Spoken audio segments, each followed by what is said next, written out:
Good evening and welcome to RASC Toronto Centre Online. I'm Dr. Elena Hyde and this is my second appearance as second vice president of the RASC Toronto Centre. This is our February 2021 Speakers Night presentation. This is one of two types of gatherings that we have online these days, not at the Ontario Science Centre due to the pandemic. Our president, Tom Luton, will be talking about various programs later on this evening, but first we have a very exciting little event coming up. In fact, it's the RASC Gold Medal Award ceremony for Ghassan Saroo, the fourth RASC Gold Medal recipient from York, I might add, just as a point of pride, and a previous member of the observatory team. So I'm going to go ahead and pass it over to Tom for this exciting event. Good evening, everybody. So tonight I have a great privilege to announce the winner of the Toronto Centre's Gold Medal. The Gold Medal of the Royal Astronomical Society of Canada Toronto Centre was inaugurated in 1986 and is presented to the student graduating with a Bachelor of Science in Astronomy or Astrophysics with the highest first-class standing from both from each of York University and the University of Toronto. The Toronto Centre is pleased to present the 2020 gold medal to Ghassan Sarrou, who received his Bachelor of Science from York University in June of 2020. Ghassan has followed a long and winding road, developing his passion for mathematics and astronomy while growing up in Ottawa. He graduated from St. Joseph's High School in 2004 and obtained his Bachelor of Commerce from Queen's University in 2008. While working as an auditor for Deloitte and Touche, Ghassan joined the Rask Toronto Centre in 2014 and began to volunteer at the David Dunlop Observatory. He used the Telescope Loan Program to develop his observing skills and took a night school astronomy course at Ryerson and decided to return to full-time study for his Bachelor of Science at York. Ghassan is now enrolled as a master's student in the Departments of Physics and Astronomy at York University. He hopes to use data from the James Webb Space Telescope to study extreme emission line galaxies at very high redshifts for his PhD under the supervision of Adam Musin, who was the gold medal recipient in 2002. So Ghassan, on behalf of the Toronto Centre, we'd like to congratulate you on your amazing academic achievement, and we wish you all the best going forward with your career. Thank you so much, Tom, and to everyone from Rask, and for this lovely little gold medal. I'm really excited.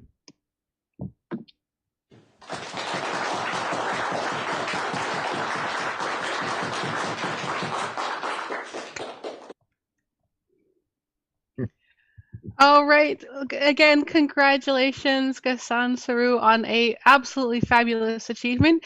Now, to get us started here for our speakers tonight we are absolutely delighted to welcome Professor Hilding Neilson from University of Toronto to tell us about Indigenous astronomies, stories of the sky, and Indigenizing the Drake equation. Hilding is Mi'kmaq, I hope I'm saying that right, from Newfoundland, and his work focuses on stellar and exoplanet astrophysics as well as indigenizing astronomy. He earned his PhD from the University of Toronto in 2009 on Cepheid atmosphere and mass loss. He was then an Alexander von Humboldt Fellow at the University of Bonn, followed by a research professor at East Tennessee State University. Hilding returned to the University of Toronto in 2014 as a CLTA assistant professor. We are very lucky to have Hilding joining us tonight. In fact, Hilding has recently, I understand, designed a whole new course at the U of T titled Astronomy, Space Exploration, Indigenous Worldviews, which I hear may be upcoming in 2022, so fingers crossed for that. As myself, a relative newcomer to Canada, I know I am really excited to learn more about Canadian Indigenous astronomy. So without any further ado, Hilding, please take it away. Thank you very much. It's a great pleasure to be here as we put it off. And congratulations to the winner of the gold medal. That's really awesome. I went to school with Adam Musin. You're going to need that medal. Sorry, I always like making fun of Adam a little bit, but it's a great pleasure to be here. As was said, I am Mi'kmaq from Newfoundland, or in the language Ktaqmkuk. And as part of this talk, it's important to recall that Indigenous peoples have been here on this land since time immemorial. We are sitting here in Toronto, where we are on the ancestral lands and current lands of the Mississaugas of the New Credit, Wendat, and Seneca peoples. Indigenous peoples have called Toronto home for centuries. Indigenous peoples have been on this land we call Turtle Island, or North America, for long before that, since time immemorial. And being on this land for so long means Indigenous peoples have such rich experiences with understanding the details and intricacies of nature, the land, and the sky. And people have lived everywhere. In the north, as Dene, Eastern Canada, the Beothuk, Mi'kmaq, Innu. On the west, Salish, Niska, so on, and Anishinaabe, Cree, across this country, what we call Canada today. Everywhere we walk on this land was first walked by Indigenous peoples. And those Indigenous peoples, when they walked the land, they used the sky. They observed the stars, the moon, the planets, and over 10,000 years of being on this land or more, gathered intimate knowledge of the motions of celestial objects in ways that I think astronomers today are just coming to terms with with our few centuries of knowledge.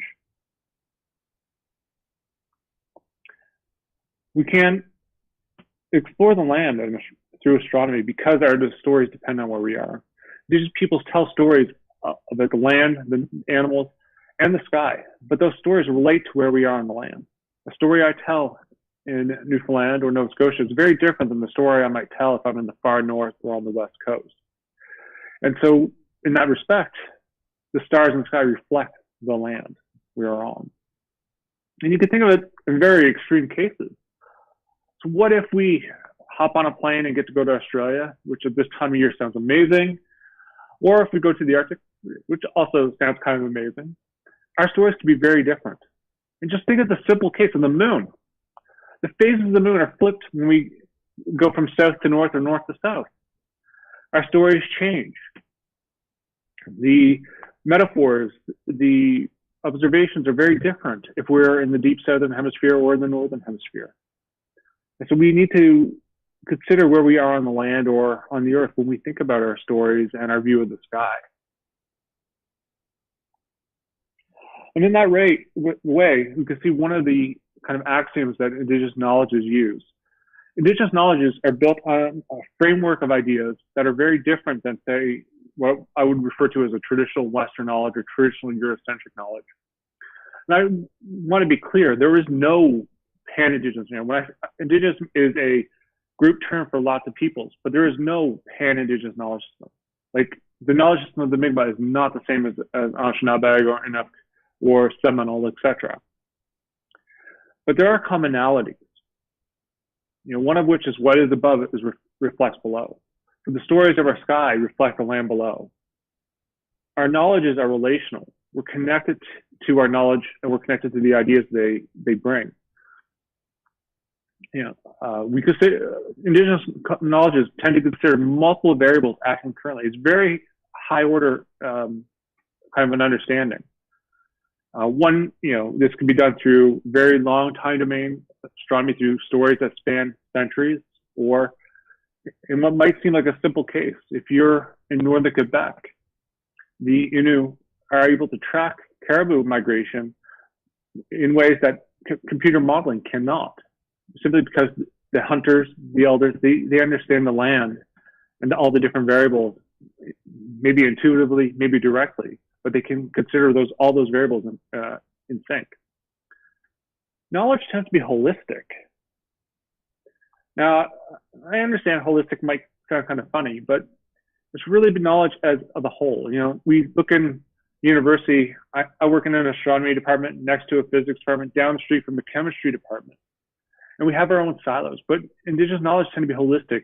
The same story I tell for astronomy blends into nature, blends into morality and ethics. They're all related. There's no silo. The silos are very different. We viewed nature in a very different way than traditionally in Western science. Nature, in some respects, is sacred or holy, and I don't mean holy in a Vatican City way, but sacred. There's a unity and familiarity with nature, in that we're related to it. If you're BC coastal nations, the salmon is kin. Where I'm from, the bear is kin. We don't see them as being above or next to them, but we're related. We're sharing the land. And we can use these axioms to try to complement Western traditional science. Some scholars refer to this as two-eyed seeing, where you have an Indigenous lens on one hand and a Western science lens on the other, and you bring the two together to learn more than you could just from each lens independently. But we can also try to look at big questions in astrophysics or in science in the Western sense through these Indigenous lenses and see what we come up with, see what we can learn. And so we can see how Indigenous knowledges work. So one example of how Indigenous knowledge works is the sun dagger. If we travel to southern United States, or what's today called southern United States, on what is traditional Navajo and Navajo Dene or Pueblo land, there are these sculptures and monuments called Sun Dagger and others along it, in which there's a cave opening with rocks in front of it, laying in slits of light. On the back of the wall are these kind of spiral patterns. And depending on the time of year, you'll get different light patterns against the spiral. So it actually makes a very important calendar. So the bright lights here correspond to the, I believe that's equinox bright light, and the duller lights refer to a solstice. And a Navajo teacher managed to speak to, told me about the spiral being a direction. Instead of a cardinal direction, north, south, east, west, and being reflected up, down, left, right, the spiral is going outwards or inwards. So there are both directions from the source and telling you how to get there, where you're going from where you are. If we transfer ourselves to the far north, to the territory of various Inuit and Inuit, you see a very different sky. You might see the Big Dipper. You'll see Orion, what we would call Orion, and in the southeast, you'll see a star called Ktaqmkuk, which I apologize, I'm almost so certain I'm mispronouncing. But we would call that in the west Sirius. But because we're far enough north, Sirius is near the horizon, and it's given this Inuit name because it is the flickering star. One story is of two foxes, one red-furred, one white-furred, chasing each other's tails, so you get the flickering of the color. And this star is important because its flickering is used to predict weather patterns. More flickering means you have a different system coming in. And this is important when you have hunters crossing ice flows, crossing snowdrifts to hunt for seal, to hunt for fish, etc. So having this as only one such test of weather is a very important tool for survival and for supporting the family. There are other ways of measuring the weather and direction in the north, but this is just one. If we go to the west, we also have this massive ritual center called the Bighorn Medicine Wheel. And medicine wheels are fairly common across what we would call the prairies today. But the Bighorn Medicine Wheel is one of the largest, and it's believed to be an observatory, calendar, a sacred place of ritual, and so on. And it serves many, many purposes. As an observatory, it was suggested by an archaeoastronomer, Jack Eddy, that it actually could be used as a calendar. So depending on where you're standing in this diagram, whether they're one of the 6 circles, and you follow the different spokes around to different circles, you can actually measure the different times of the year. So if you're standing at one point and you see the sun rise across one circle, that refers to the solstice, summer solstice. You stand at another point, you see Rigel, when Rigel tells you it was a few weeks before, Formaldehyde a few weeks before then. And so you can actually trace very precisely timekeeping without use of having mapping a calendar, but through the sky and that comparison. And so indigenous peoples around North America were using the stars for timekeeping, navigation, weather prediction, and so on, and ritual and spirituality, down to in many other ways. Stories have multiple purposes, so many so that it's challenging to actually sort of put them in one category. And my favorite way of putting this is the story of Mewin and the 7 bird hunters that comes from Unama'ki, or Cape Breton. Cape Breton is the center of the Mi'kmaq Nation. In this story is about the hunt of the bear by, in this case, 7 bird hunters. There's also in Cree the story of Musquaw, the story of the bear in many cultures. It is beyond remarkable how many stories of the bear there are in the sky. So if we look into the sky at the same time every morning, say about a couple hours before dawn, we can look for the Big Dipper. Now, I'm not a morning person, so this isn't me, but I'm all for it if this is what you want to do. We look for the Big Dipper a couple hours before dawn, and in the spring, the Big Dipper is kind of pointed downwards. The 4 stars of the bowl are the bear Mewin. And a simple way to remember the name Mewin is the sound the bear makes. Mewin, that kind of sound. Following the bear right away is robin. Then chickadee with his pot, gray jay, it's passenger pigeon, blue jay, barn owl, and saw-whet owl as we go back. And this is actually a very important story for us not only because we're relating to the bear and the birds in nature, but the passenger pigeon is no longer one of us. It is an extinct animal. So we only have it in memory now. But in the spring, Muon is waking from its slumber. It's tired and hungry. I mean, if you sleep for a bunch of months, you're going to want to eat too. Muon emerges from its cave and starts walking down the hill when it is spotted by Robin. And Robin sees the potential for a feast. So Robin grabs its bow and arrow, calls its friends. Chickadee grabs the pot, and we see Chickadee and the pot in the sky as two different stars next to each other. And the other birds follow suit to give chase to Muon. As time passes, we move into the spring, and 2 hours before dawn, Big Dipper is kind of flat in the sky as Muon is running across the land, trying to evade the hunters. This continues through the warm summer until we start reaching fall. Some of the hunters have fallen below the horizon and have lost track of the hunt. But Muon is getting tired. It's been a long summer. Muon wants to rest. So in anger and to defend itself, Muon stands on its hind legs, puts its arms out strong, and growls.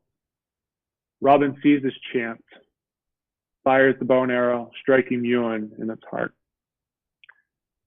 Blood gets everywhere, all over Robin. Robin flies into the trees to shake and starts shaking off the blood. Blood stains the leaves everywhere except for one spot on Robin's chest. That spot is stained forever with red. Muon passes. Chickadee catches up to begin a feast. The hunters all come together to feast on the fat of the bears, which will sustain them throughout the winter. They celebrate, sing songs, tell stories. And as we get into winter telling those stories, Muon is on its back, its spirit in the sky, waiting for spring to return.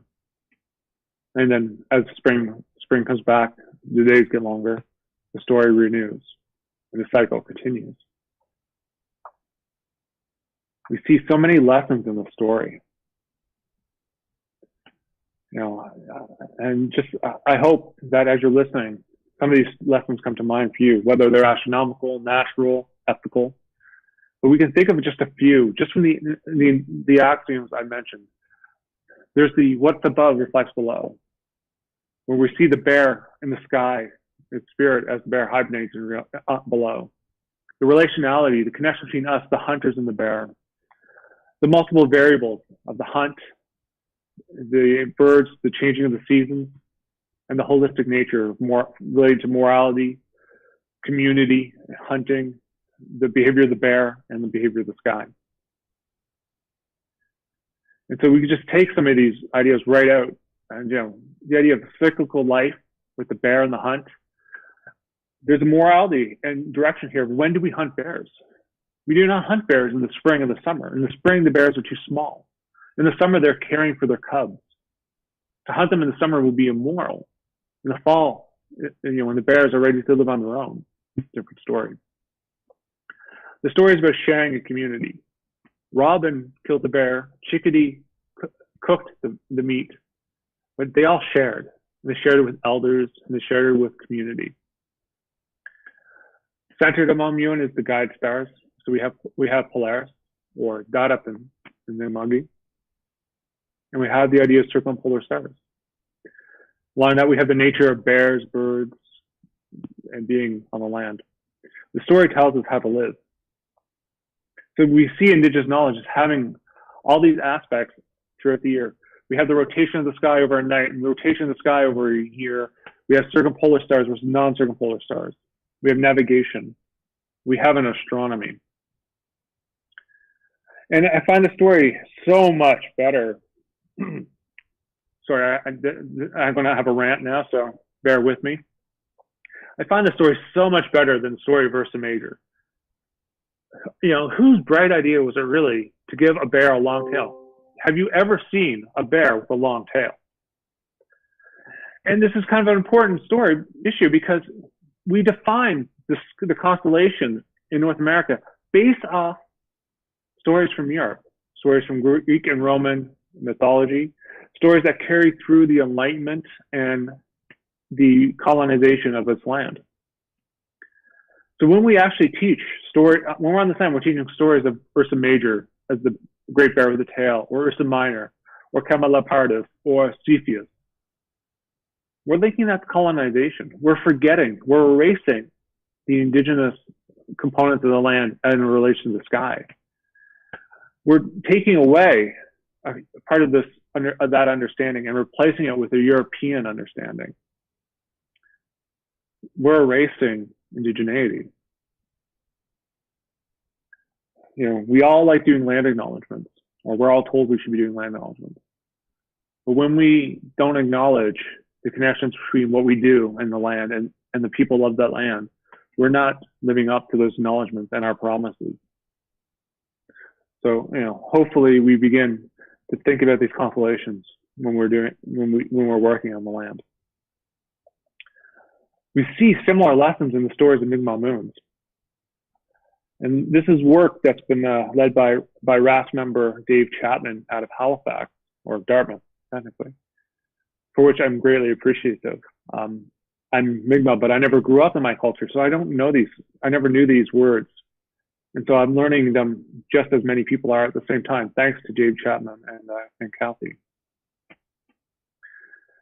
And in the Mi'kmaq, there are 12 moons, listed. There is the 13th moon, but that's another story for another day. And the moons all have different names that relate to nature as well, and relate to the events of the time. My pronunciation is very poor, so I'm not going to burden you with my poor pronunciation.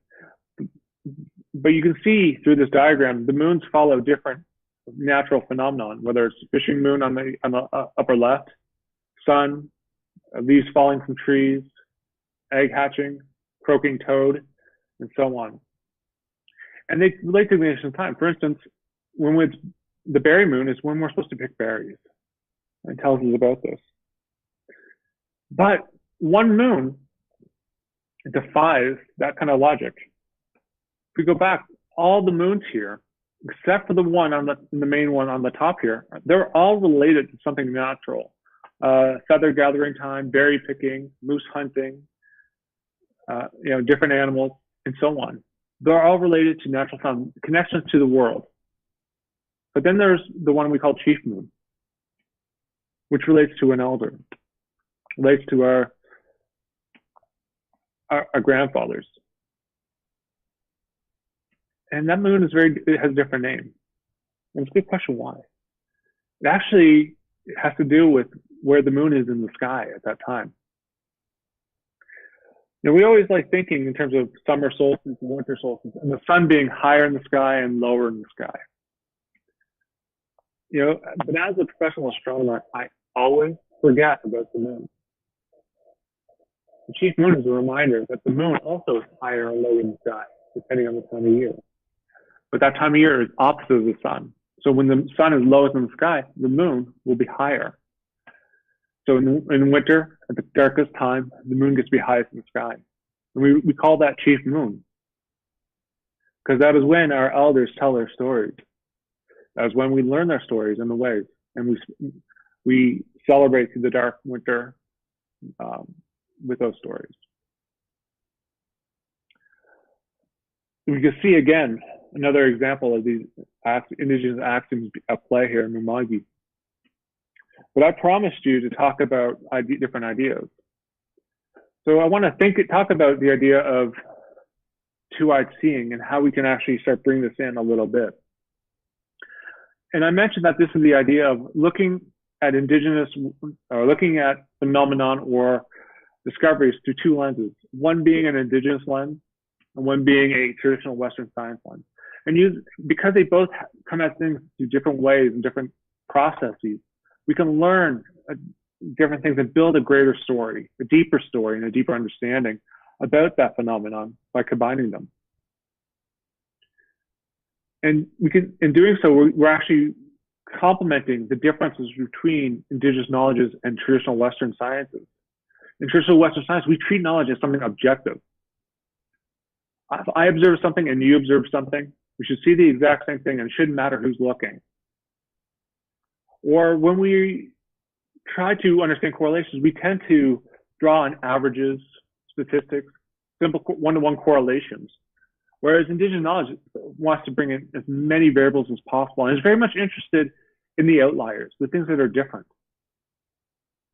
We silo knowledge in the West, holistic in indigenous cultures. In the West, nature can be hierarchic, in that humanity and people are the apex of nature. We're above the animals, we're above nature. Whereas for most indigenous peoples, nature, animals are kin. We're related, and we have a responsibility to them as much as we use them. So if we look at different phenomena through these different lenses, we come up with different results. And one is the idea of the Drake equation. How many planets have life in our universe? And this is a question that's kind of, I think, bothered a lot of astronomers, or not bothered, motivated a lot of astronomers to study deeper. But we're still stuck on this one problem that when we talk about things like how many planets might have in our galaxy have life, we're still stuck with one issue. We only know of one planet, and that's us. We don't know how to extrapolate from us to the galaxy, or to find something similar or whatnot. We need more than one data point. So when we do this, we're very much always talking about ourselves. And the Drake equation is a very valuable tool as a thought experiment for trying to approximate the number of planets with civilizations or intelligent life or life, but it's all based on our understanding. I really should have a picture of 401 of the sixth Drake here, so I think it'd be much more entertaining. But Frank Drake, in the 50s and the 60s, explored the question of how many quote unquote civilizations there might be in our galaxy, and he did this as a thought experiment. Just by going through the different variables, trying to break down all the variables that go into what does it take for a civilization that we can actually communicate with, or can communicate with us. How many of them might be in our galaxy, and what are all the different parameters that come into play? And it's a lot. So the number of civilizations which communication might be possible is given by, we need to worry about the number of stars in our galaxy and how many form every year. We need to understand the fraction of stars with planets. We need to understand things like how many of those planets have the potential to support life. Not even that they do support life, it's just that they might be able to. The fraction of those planets that can go on to support life, F sub I, or S sub L, sorry. Then we have to think about, okay, of the planets that support life, how many of those can support what we'll call intelligent life? How many of those with intelligent life will have civilizations that develop a technology detectable from space, whatever that means? And how long do those such civilizations last? And for the most part, most of these parameters are pretty hard to understand. We have a good handle on things like the star formation rate of our galaxy, and in the last decade has been a boon for understanding how many stars have planets. But the other parameters are a little bit more tricky. But they also depend on certain ideas of what is intelligent life. What does it mean to be able to support life? Right down to the question of what is life in general? What about the question of developing a technology detectable from space? And how long such civilizations, again, whatever civilization means, last? How did we find these things? Well, Frank Drake was working in the 60s. And he was based off the predominant paradigm, which was basically the United States, Europe, the post-World War II kind of culture. And so civilization became defined as Western society, or technological society, or some scholars might refer to technoscience. which is kind of a very, can be a valuable definition, but is a very narrow definition. There may be other forms of civilization that are not counted here. When we talk about intelligent life, we also have the same problem, in that it's very self-referential. What is the category that goes from life being life to being intelligent life? Is it an animal capable of mourning the death of its offspring, such as an orca was off the coast of British Columbia about a year ago? Is it the use of tools, like what crows do, or various primates, or whales, or dolphins? What makes us the intelligent life and not them? And so we have to be concerned about these questions. And if we come through it, back to it from our indigenous perspective, and these axioms that I mentioned, these definitions change. So when we talk about intelligent life, well, indigenous people in our systems of belief and our systems of understanding the world, we're related to bears, crow, raven, salmon. They're kin. If we're intelligent, so are they. So intelligent life becomes, instead of being one line on the tree of life that I have plotted here behind, with bacteria and eukaryotes and so on, where human are just one point. Well, that point grows into a few more things, a lot more things. It's not clear where the boundary lies anymore. When we talk about things about civilizations having detectable technology or how long they last, well, this leads to another question. Well, how long do civilizations last? What we call Canada has been here for just over 150 years. During that time, we've faced the possibility of nuclear annihilation. We're facing global catastrophe from climate change. Who knows what's going to happen with pandemics in the future? As our own society has a very limited potential lifetime. And Frank Drake basically, with his complete lack of understanding of the possibilities, sort of kind of suggested a century, largely based on the idea that it was during the height of the Cold War, and there were a good chance that we were going to blow ourselves out of the sky.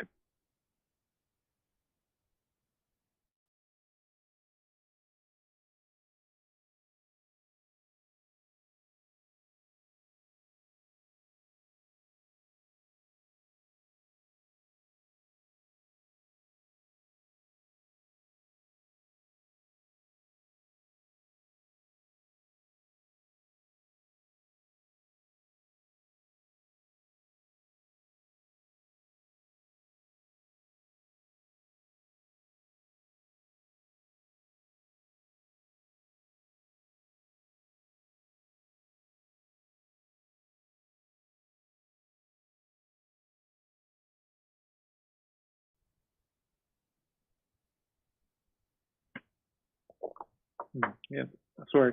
So the way we view intelligent life is very different from indigenous perspective. For many indigenous cultures, we're related to animals, we're related to the plants, we're related to everything that's alive on the land. We have a connection because we are dependent on each other. So in that case, if we're intelligent life, then then so are the bears, so are the crow, so is the dolphin, so is the whale. And then that definition of what constitutes intelligent life grows significantly from what we sort of speak of when we think of it in the traditional sense of the Drake equation to an indigenous perspective. We can also talk about how long do civilizations last. When Frank Drake was working on his equation, it was the height of the Cold War. There was the idea that civilizations that are like that would only last about a century because they were afraid of nuclear annihilation happening any day. Some people might even remember the idea of hiding under desks due to drills. So when we talk about this 1 century or canon 150, we have to turn back and think of lifetimes differently for Indigenous peoples. Indigenous peoples have been on this land for at least 13,000 years. And that's 13,000 years based on a Western science perspective of migration of humans across the world. That's not even necessarily the perspective of Indigenous peoples. You know, for some Indigenous cultures, they believe 40, 50, 100,000 years since the beginning. And who am I to disagree? But if we've been here on this land for 10,000 years relative to Canada's 100 or so years, that's orders of magnitude longer. And that changes the Drake equation dramatically. So how do we change this as a definition of advanced civilizations? Well, we have to also come back and talk about what we mean by civilization. And, you know, some anthropologists, scientists would consider a civilization as the stage of social and cultural development and organization that is considered most advanced. Which comes back to when we say civilization, what does that mean? Also got to say what most advanced means. I mean, personally, I kind of wonder if we're the most civilized if climate change is basically a natural outcome of our civilization. So, you know, that's a very difficult answer. So why couldn't Indigenous cultures and nations be their own civilizations, be under that same definition as the current United States or current Canada or current Western perspective? It's not necessarily how obvious that all these kind of discussions impact the Drake equation.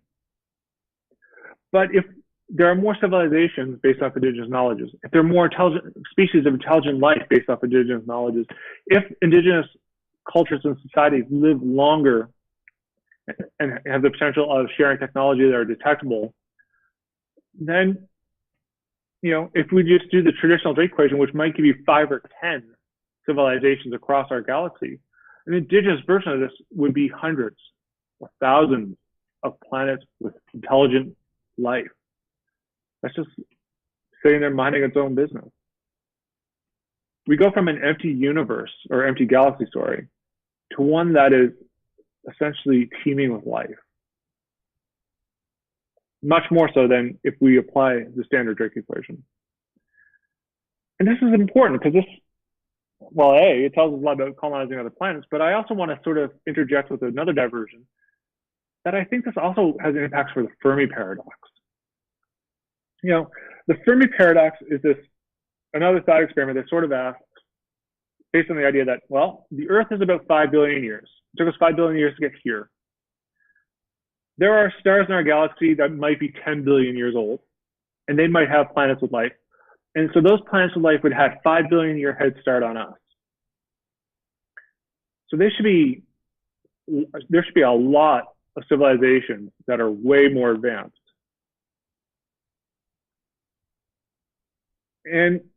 But we don't see them.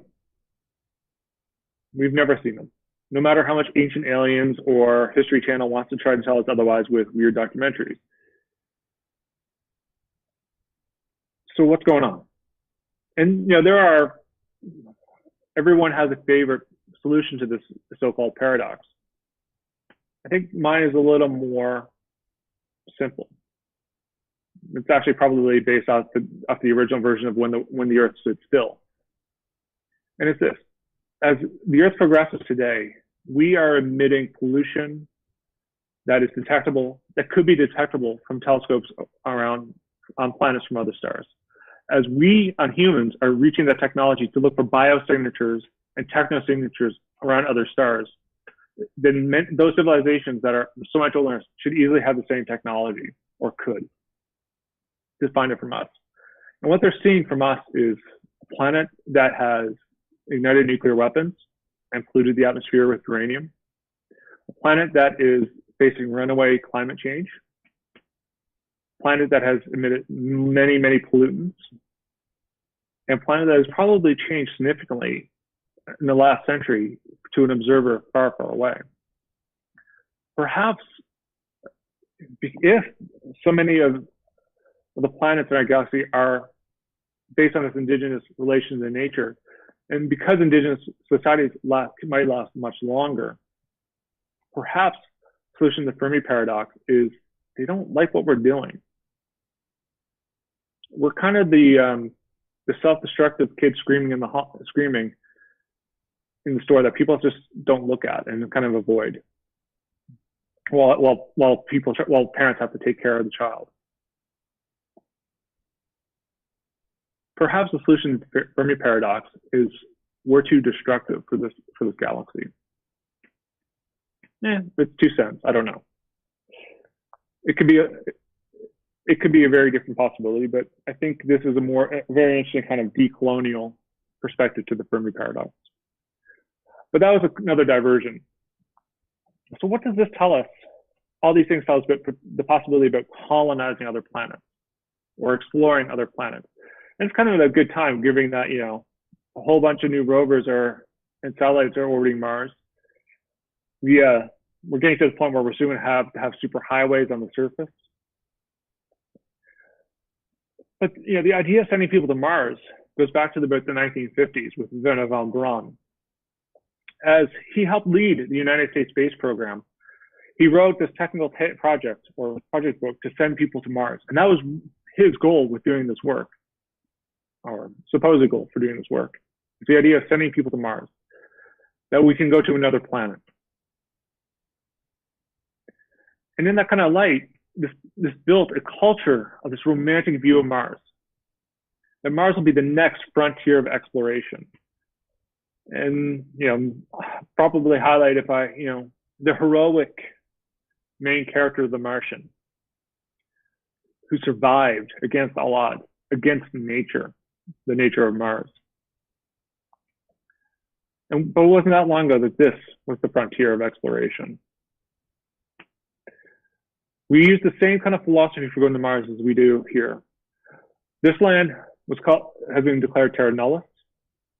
So when British, French, Spanish, Russian explorers, Portuguese explorers all landed, Dutch explorers all landed here, if it's nobody's land, they could claim it, take it from the indigenous peoples, as if the indigenous peoples didn't exist.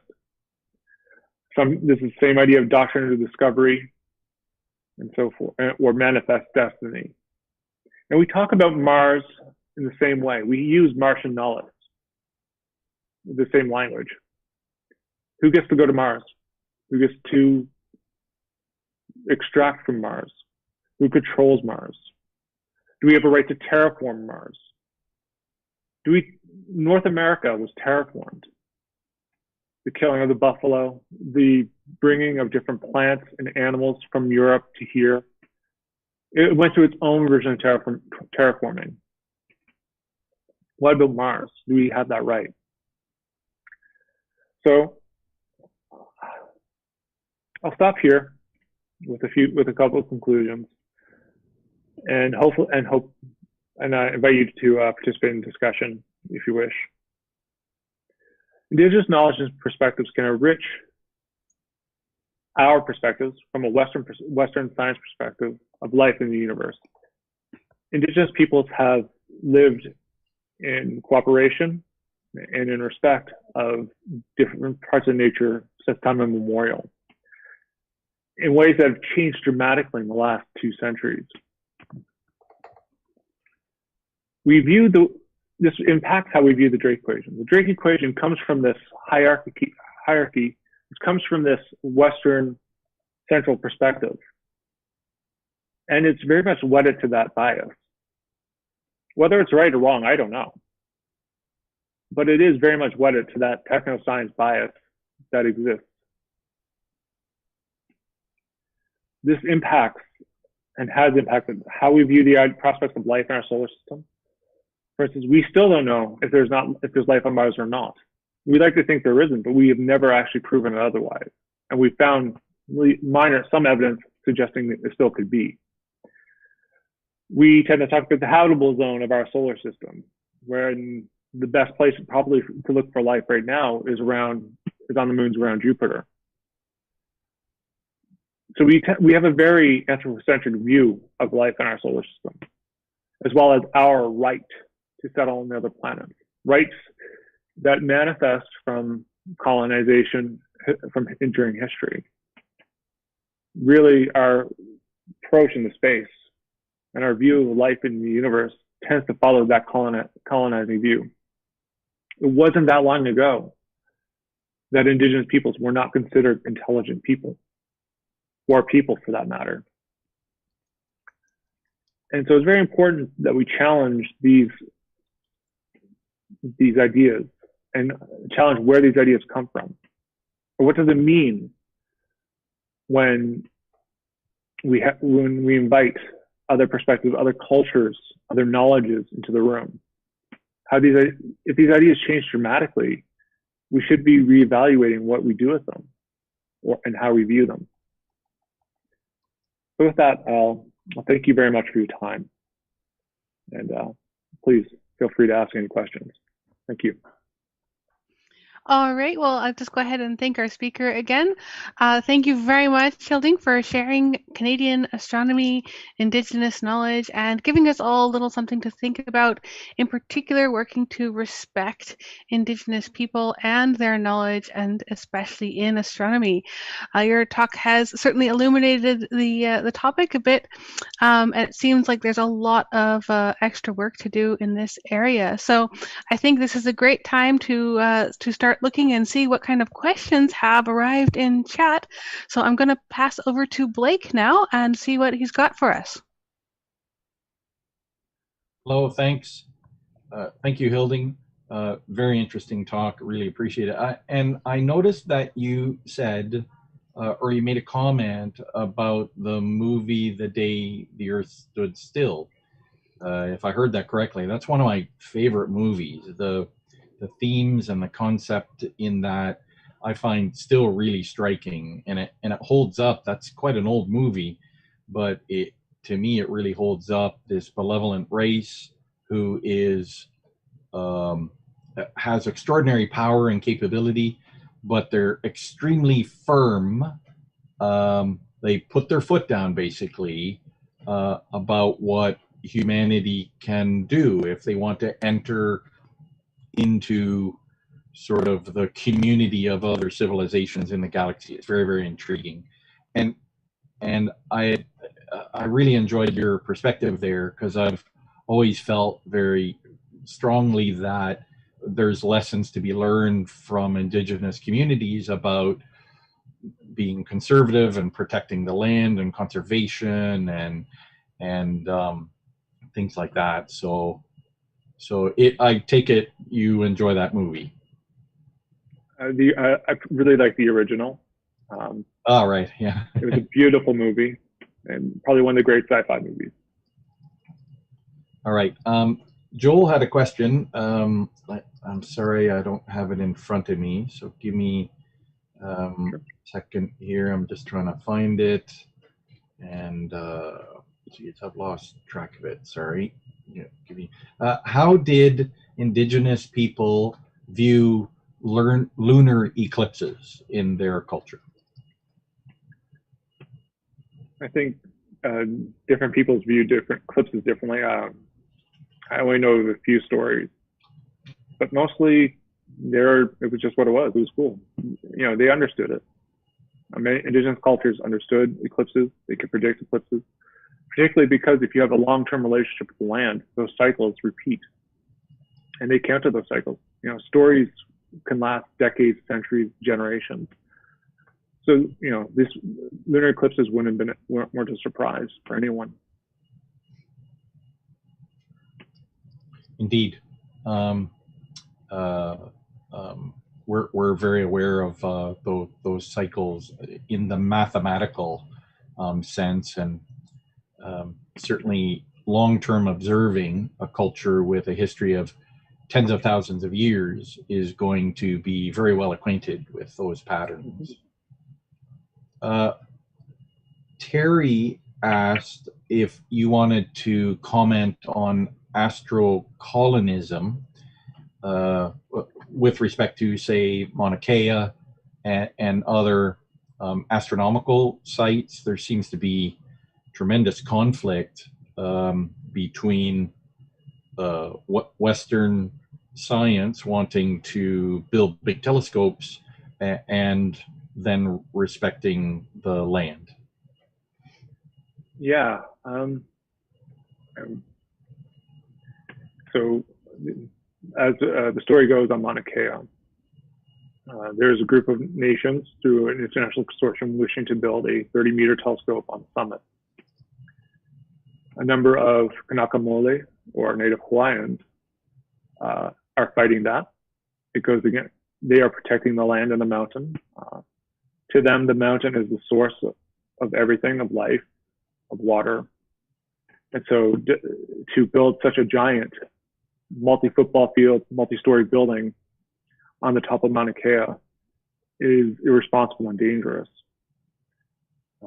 They are applying their laws from their culture as environmental protectors, as land protectors.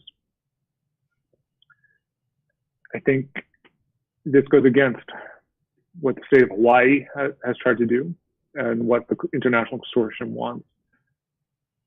And in this situation, this is colonization because we are dictating how to use the land and for what purpose. That we do not have a right to, or we should not put the needs or the wants of astronomers ahead of Indigenous rights. As much as having the 30-meter telescope do amazing work on Mauna Kea, we have to put people first, and their rights should come ahead of ours. This is becoming a problem, or it has been a problem around the world. Most astronomical facilities are built on Indigenous territories, whether it's Mauna Kea, Ktaqmkuk, across Chile, radio observatories in Australia, or telescopes in Australia, and so even radio telescope in Greenland, which help observe the black hole at the center of the galaxy.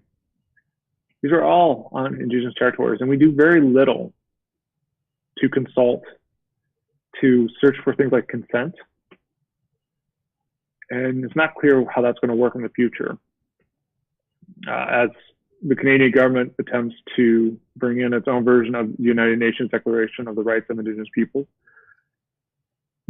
we don't know what's going to happen. Hopefully, I hope that this will lead to a system where facilities, astronomical and otherwise, have to work in a system of consent that is ongoing. That it has to serve the people of that land. And in that respect, Canadian astronomy and astronomers in general have a long way to go to learn, including myself. All right, thank you for those words. I was starting to look at the book Understanding and Acknowledging Indigenous Science by Snively and Corsiglia, and I saw a remark where they said cultural diversity suggests that Western science and Indigenous science should be viewed as coexisting or parallel. That's clearly a theme in your talk. What can you suggest that we can do, members of RASC, to be smarter and better and more inclusive? How can we braid these two sciences together? How can we start to see the way you describe it as two-eyed seeing? Well, to begin to embrace two-eyed seeing means we have to see Indigenous knowledges as an equal partner to traditional Western science. For myself, who has worked in the Western sciences my entire life, that has meant unlearning a lot of things. But the place I would ask people to start is, when you go out and you do your observations, you look in the sky, you see some stars. Whose stars are you looking at? Mm-hmm. Are you looking at Alpha Ursa Majoris? Are you looking at Mulin, Musqual? Remember, when you look at the stars, try to think about the people and how they call the stars. What is it to them? Try to bring that to the front. And that's kind of a challenge because, we look at all the sky charts in Astronomy magazine or Sky News, and it's all based off the 88 constellations defined by the International Astronomical Union. And so we kind of intuitively know that now. It's ingrained in us. But to look at the stars and to see the constellations of the people of the land, whether it's Anishinaabe, whether it's Cree, so on, is to remember whose land we're on. It's not a dramatic land acknowledgement, but it is one that is becomes part of our identity as astronomers.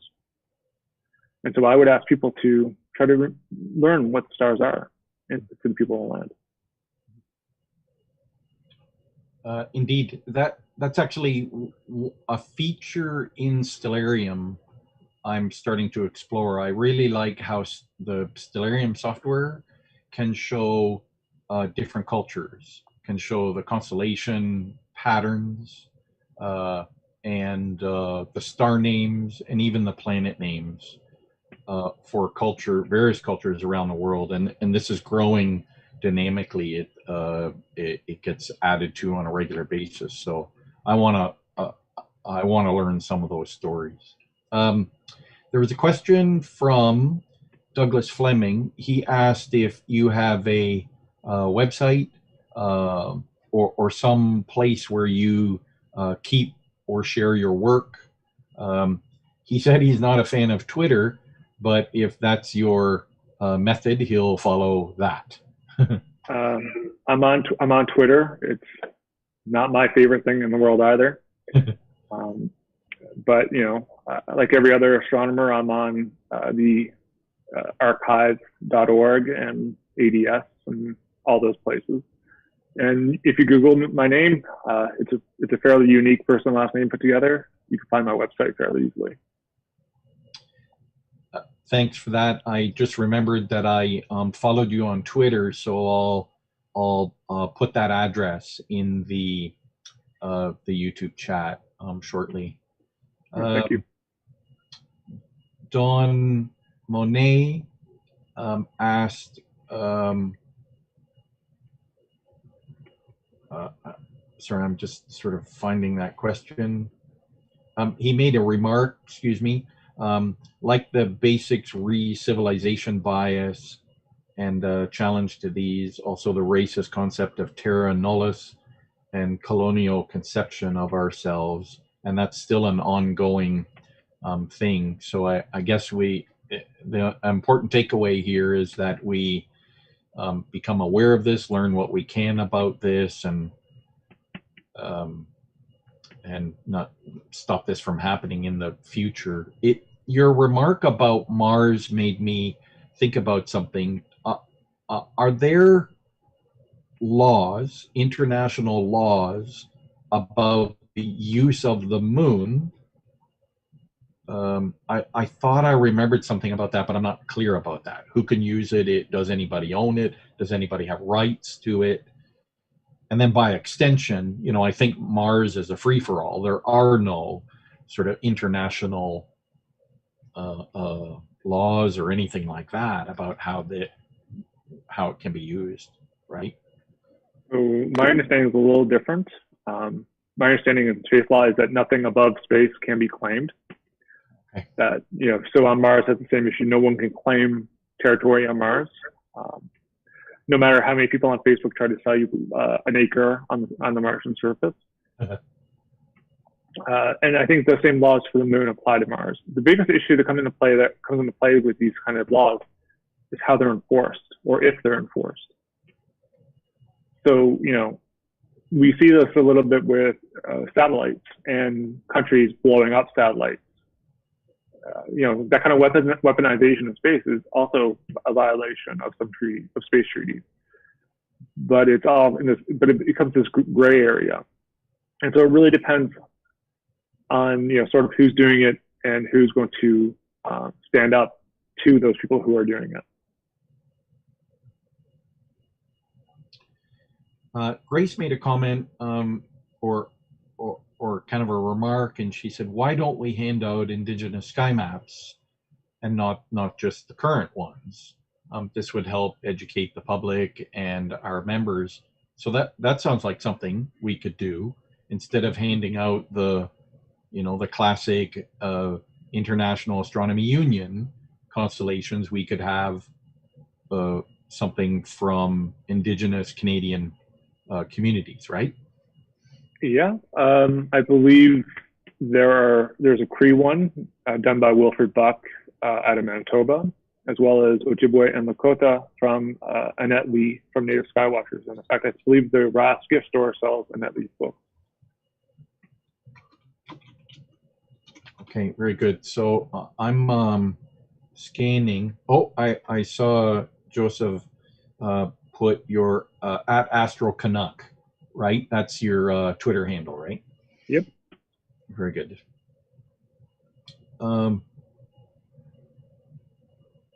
So I don't think, unless I missed something, I'm just sort of quickly trying to scan here. I don't think I see any other questions. I'm checking our Zoom chat. So I think we're good. One more check here. So that's it. Thank you, Hilding, very much again. Thanks for taking these questions. Well, thank you. What a great session.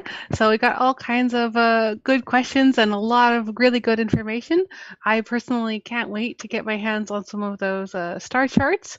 So I'm going to go look this up after the talk, and I'm sure we could stay here for quite a long time, but we will have to wrap up, perhaps with folks going home with maybe a new way of seeing, as you mentioned, a bit more two-eyed.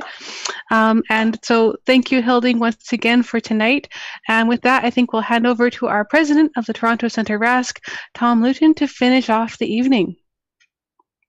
Hello again, everybody. So we've got some announcements. So as Elena said earlier, we've got two types of meetings. This was one of our speaker nights, and we have our recreational astronomy nights as well.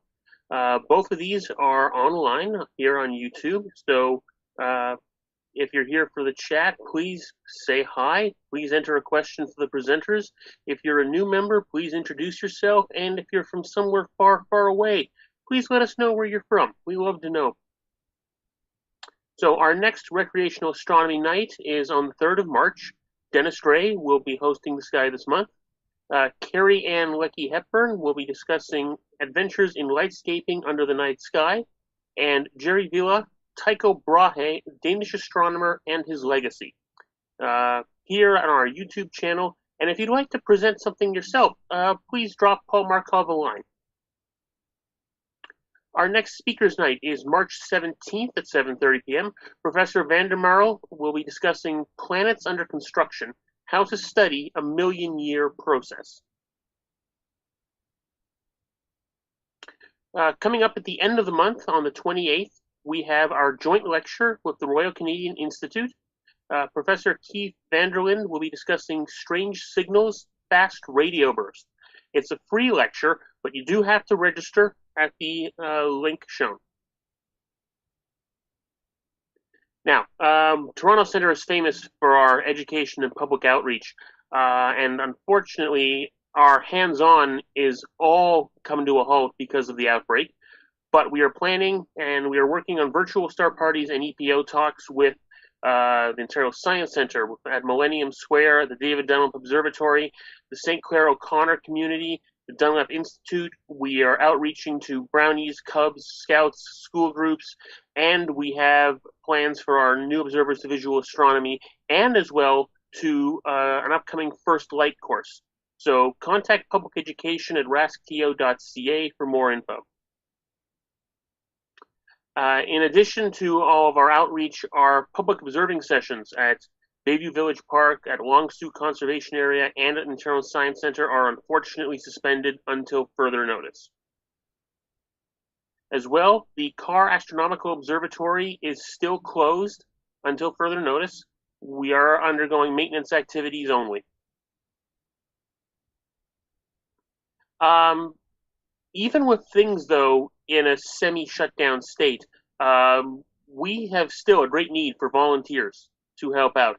If you're a RASC Toronto member and if you're interested in helping and you've got some free time, please contact our volunteer coordinator at volunteer@rascpo.ca.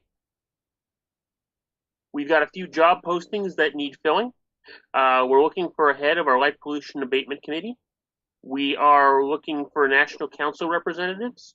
We're looking for a marketing committee chair and for committee members. And we're also looking for some more help with our audiovisual committee, the fine folks who are putting together the show that you've been watching tonight.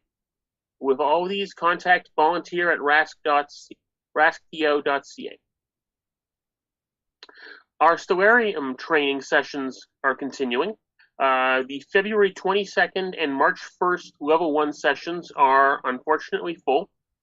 The Level 2 session on March 22nd at last report still has some space available, but it's going to fill up fast if it hasn't filled up already. We've got more Level 1 and 2 courses that will be offered, including at least one that will be scheduled for Pacific time as opposed to Eastern Standard Time. We've got Level 3 and Stellarium for Educator courses planned as well. This is where I plug the benefits of RASC membership. You can renew online at secure.rasc.ca. COVID-19 has thrown a lot of folks for a loop. If you'd like to join, but you feel the financial cost is a little prohibited, the RASC does have an emergency fund. It is completely confidential. Contact Adela in the national office at mempub@rasc.ca. And with that, I would like to wish you all a very good night. Thank you for joining us. Please follow us on all the various forms of social media. Please like and subscribe. Click the notification bell for future updates. And on behalf of Toronto Centre, be safe and keep looking up. Good night, everybody.